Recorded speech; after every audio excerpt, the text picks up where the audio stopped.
seem to remember the last time we stood up together would have been late last year at a regional we had, yes. And I think I interviewed you at that time too. Now, just roll the tape. Yeah, that's it. We'll just do the same one again. Now, since then, you look a little more mature. You want to? No, nobody takes me seriously, so I had to grow a beard to try and look wiser, and that didn't work. So then I had to frost it, so I added some gray in there. That still hasn't worked, so I think next I'm just gonna either have to thin my hair or shave it, so I can be like, Pastor Manners, wise and. I don't know. Maybe I should just stop trying, right? Now, you've been here. Now, I think I've been with you at Bush Camp. You came here for regional. I'm sure there's other things. How many times have you come? Let's go Victoria rather than, Australia in general. You've been here a lot of times. I've been here 2 or 3 times in Victoria and down to Tasmania, probably 5 or 6 times in Queensland. And a couple times to New South Wales. So what keeps you coming back? I don't know. I tried to put my finger on it. You want me to say it's the people, don't you? It's the muffins back in that tent back there. Did you go in the cafe? Always have good food, but mostly it's people. I don't know why. Now, for those tend of to you get here, along well with the people. For those of you that haven't met you before, give us the quick thumbnail sketch of your family. And I have one wife, and 2 boys, 16 years old and 11. So the 16 years old is a very large boy, and they take after their mom. They're smart and beautiful, and. Yeah, no, I love my family. They release me every once in a while. My wife came to Australia with me the first time I came out. So we did our 10-year anniversary about 15 years ago. We spent a month here, so that was nice. Okay, and home is Walla Walla? In Walla Walla, Washington, which is the northwest part of the United States, right? Not too far from Canada, not too far from Seattle. Live right in the middle of a vineyard, wheat fields, onion patch, right up next to the Blue Mountains. It's a beautiful little place nobody goes to unless they're ordered to. So it's kind of quiet, but it's good people. So in terms of what makes Troy tick, now I know you write books, I know you preach. What is it that makes Troy tick? I don't know. I don't feel like I tick anymore. I feel like I just kind of make little half noises. But ticking, what makes me tick? I'm very passionate about being a Seventh-day Adventist Christian, but mostly I think it's I found such a great joy in mission and serving my community. And I think what really tends to drive me is that I'm a very curious learner, but I don't learn, in a scholarly format. I really am kind of a hands-on learner. I have to process what I'm doing. And so I'm always trying something out. I'm always trying to do something.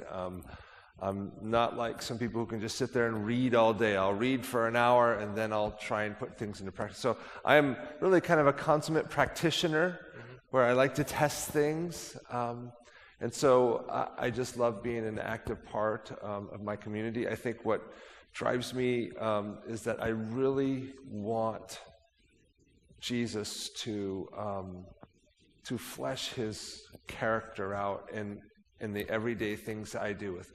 I want my words and my actions, I want them to be just and decent. And I want people who are broken and disconnected to find a safe place in this community of faith. I want to go home to heaven. And so I want to keep that as kind of a marker, or one of those things that calibrates my life. So Those are the things that are big for me. But I just love learning, and I love practicing, and I love trying to really kind of walk the way Jesus walked. So,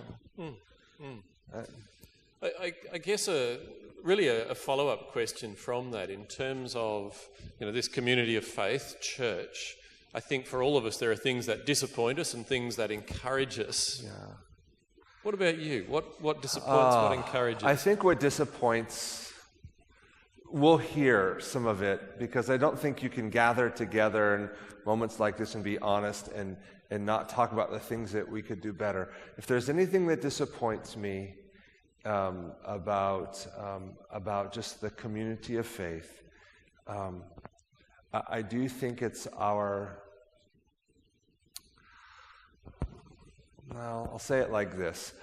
I think we're not careful enough with the bounty that we have. God has given us a rich, not just a message, but an opportunity to extend grace to the world. And I don't like sometimes what we end up spending our money and our time and our energy on.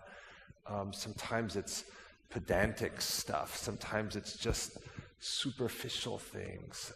I want to see the church just go right at the heart of what's broken in humanity.